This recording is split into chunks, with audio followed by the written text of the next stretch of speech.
ग्रामीण डाक सेवक वैकेंसी 2026 जनवरी 2026 का नोटिफिकेशन रिलीज हो चुका है और ऑनलाइन एप्लीकेशन भी आज से स्टार्ट हो चुके हैं। आप यहाँ देख सकते हैं ग्रामीण डाक सेवक GDS ऑनलाइन एंगेजमेंट शेड्यूल 1 जनवरी 2026 और इससे रिलेटेड मैंने वीडियो अपलोड किया था कि GDS की वैकेंसी आती है, लेकिन आपकी इसमें जो जॉब प्रोफाइल्स रहती हैं वो 3 रहती हैं, जिसमें आपका एक तो हो गया BPM branch post master, assistant branch post master and डाक सेवक। ठीक है, सो इनके बारे में वीडियो अपलोड है, लिंक आपको आई बटन पर दूंगी, देख लीजिएगा तीनों में क्या डिफरेंस है, तीनों की सैलरी में क्या अंतर रहता है। बाकी यहाँ पर GDS भर्ती से रिलेटेड सारी इंफॉर्मेशन हम इस वीडियो में कवर करने वाले हैं, सो वीडियो को कंटिन्यू रखिएगा। 10वीं पास कैंडिडेट के लिए बहुत ही अच्छी, आज के दिन 2 एप्लीकेशंस 2 नोटिफिकेशंस रिलीज हुए हैं और दोनों के आवेदन स्टार्ट हो रहे हैं। बड़ी भर्ती हैं दोनों, एक तो आप देख ही रहे हैं GDS की और एक रेलवे ग्रुप D की वैकेंसी आ चुकी है, आज से ही आवेदन स्टार्ट हुए हैं, उस पर भी वीडियो अपलोड कर दिया है, आप विजिट कर लीजिएगा। ऑनलाइन एप्लीकेशन 31 जनवरी 2026 से 14 फरवरी 2026 तक आपके आवेदन चलेंगे एंड फी पेमेंट की रहेगी, ऑनलाइन फी पेमेंट की डेट है 2 फरवरी से 16 फरवरी तक। इसके बाद जो करेक्शन विंडो है ये आपकी 18 फरवरी से लेकर के 19 फरवरी 2026 तक करेक्शन विंडो ओपन रहेगी। अगर हम यहाँ पर स्लैब देखें या हम इसको सैलरी, कई लोग इसको सैलरी भी कहेंगे, ऑब्वियसली आपको पर मंथ आपको यहाँ ये दी जाती है।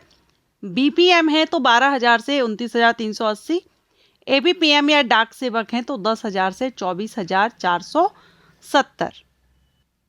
एज क्राइटेरिया 18 से 40 वर्ष अनरिजर्व कैंडिडेट के लिए है और रिजर्व कैंडिडेट को एज में छूट दी जाती है। SC ST OBC NCL OBC के लिए है, NCL नहीं, OBC कोई भी हो, OBC EWS के लिए रिलैक्सेशन नहीं है। PWD कैंडिडेट को उनकी कैटेगरी के अकॉर्डिंग एज में छूट दी जा रही है। बात करेंगे एजुकेशनल क्वालिफिकेशन की, तो इसके लिए 10वीं पास कैंडिडेट एलिजिबल होते हैं। 10th के साथ में आपने किसी भी state board, central board, union territories कहीं से भी आपने 10वीं पास किया है, लेकिन इतना जरूर याद रखिएगा कि आपने 10th स्टैंडर्ड मैथ और इंग्लिश सब्जेक्ट आपका होना चाहिए और इनमें पासिंग मार्क्स होने चाहिए। ठीक है, तो कैंडिडेट आवेदन कर सकेंगे। साथ में 10th में आपने, क्योंकि GDS की जब वैकेंसी आती है तो लोकल लैंग्वेज प्रोफिशिएंसी टेस्ट होता है, तो आपने 10th स्टैंडर्ड पर अगर वो सब्जेक्ट पढ़ा है, जिस सर्कल से आप अप्लाई कर रहे हैं वहाँ की लोकल लैंग्वेज जरूर पढ़ी होनी चाहिए। तो आप जिस भी सर्कल से अप्लाई कर रहे हैं आप ये याद रखेंगे कि वहाँ की जो लोकल लैंग्वेज है वो आपने 10th स्टैंडर्ड में एज अ सब्जेक्ट पढ़ी हो, क्योंकि GDS को डाक देने जाना होता है, राइट। अब आपको गांव जो विलेजेस हैं वहाँ भी जाना होगा, तो ज़्यादातर जो लोग होते हैं पर्टिकुलर उस एरिया के लोकल लैंग्वेज को अच्छे से समझते हैं, तो इसलिए लोकल लैंग्वेज आना बहुत ज़रूरी है और as a subject 10th standard पर ज़रूर पढ़ी हो। इसके अलावा नॉलेज ऑफ कंप्यूटर, साइकिल चलाना आना चाहिए। ठीक है, ये 2-3 कंडीशंस और हैं, बाकी ऐसा कुछ नहीं है। बहुत से कैंडिडेट को लगता है कि कंप्यूटर का सर्टिफिकेट वगैरह की रिक्वायरमेंट है, तो वो यहाँ पर क्लियरली नहीं किया गया है, सिर्फ नॉलेज आपको कंप्यूटर की होनी चाहिए। अप्लाई करने के लिए आपको ये वेबसाइट दी गई है, इस पर जाकर के आपको रजिस्ट्रेशन करना है और ऑनलाइन अप्लाई करना होगा। सिलेक्शन प्रोसीजर में कोई रिटन एग्जामिनेशन नहीं होता है GDS के लिए, आपका सभी अच्छे से जानते हैं। 10th में जो परसेंटेज होती है उसी के बेस पर आपका सिलेक्शन यहाँ पर मेरिट लिस्ट तैयार की जाती है। अब 10th में आपकी परसेंटेज कितनी भी हो, अप्लाई तो आप कर सकते हैं, लेकिन यहाँ पर जो सिलेक्शन अगर हम देखें लास्ट ईयर्स के देखें पहले, तो 100%, 90%, 85, 80 इस तरह से जो परसेंटेज हैं वही कैंडिडेट यहाँ सिलेक्ट होते हैं। लेकिन ऐसा नहीं है, बहुत से ऐसे कैटेगरीज वाइज अगर हम देख लेते हैं तो वहाँ पर 65, 60 तक भी देखा गया है सिलेक्शन होता है। ये इसलिए बता रही हूँ क्योंकि बहुत से कैंडिडेट को यही क्वेश्चन रहता है कि हमारे कितना परसेंट हो तो हम अप्लाई करें। अप्लाई आप कितने भी परसेंट पे कर सकते हैं, सिलेक्शन आपका कट ऑफ कितना जा रहा है वो मायने करता है। डॉक्यूमेंट्स में आपके original and 2 self attached photocopies आपको लेनी है। तो ये आप क्या है, जब आप डॉक्यूमेंट वेरिफिकेशन के लिए जाएंगे ना, तब आपको ये लेके जाना होगा और बाकी आप फॉर्म फिलअप के समय जो भी मांगा जाएगा वो आपको देना होगा।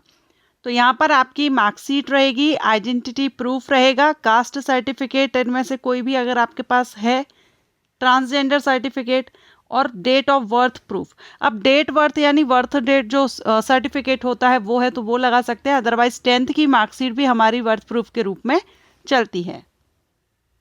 और मेडिकल सर्टिफिकेट आपका इशू होना चाहिए किसी भी गवर्नमेंट हॉस्पिटल, डिस्पेंसरी या government primary health centre, means government से आपका होना चाहिए इशू। अब इसमें जब आप अप्लाई करेंगे ना तो ऑफिशियल वेबसाइट पर आपको 2 लिंक दिखेंगे। सबसे पहले तो आपको रजिस्ट्रेशन करना होगा, वन टाइम रजिस्ट्रेशन, उसके बाद आप ऑनलाइन अप्लाई करेंगे।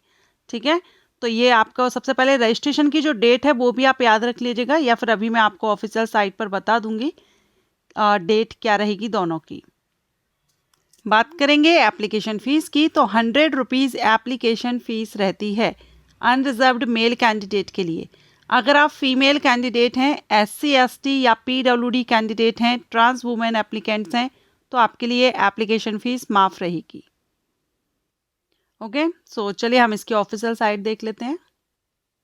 सो यहाँ पर आप देख रहे हैं हम ऑफिशियल वेबसाइट पर हैं, GDS ऑनलाइन इंगेजमेंट 2026 नोटिफिकेशन, और यहाँ पर आप इम्पोर्टेंट डेट देख सकते हैं। यूज़र रजिस्ट्रेशन 31 जनवरी से 14 फरवरी है। ऑनलाइन सबमिशन आपके 2 फरवरी से 16 फरवरी तक दिए गए हैं, और करेक्शन विंडो 18 फरवरी से 19 फरवरी 2026 दी गई है। ठीक है, तो ये डेट आप यहाँ पर याद रखिएगा कि अभी आप आज से रजिस्ट्रेशन करेंगे, आज से आपके रजिस्ट्रेशन स्टार्ट होंगे और ऑनलाइन एप्लीकेशन आपके 2 फरवरी से स्टार्ट हो जाएंगे। सो अच्छी अपॉर्चुनिटी है। इसके अलावा मैंने आपको स्टार्टिंग में बताया रेलवे ग्रुप डी की भी वैकेंसी आ चुकी है, लिंक आपको आई बटन पर दे दिया है डिटेल इन्फॉर्मेशन के साथ, उसको भी आप विजिट कर लीजिएगा। 10वीं पास कैंडिडेट के लिए बहुत ही अच्छा मौका है।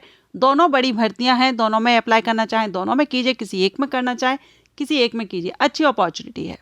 Thank you so much for watching.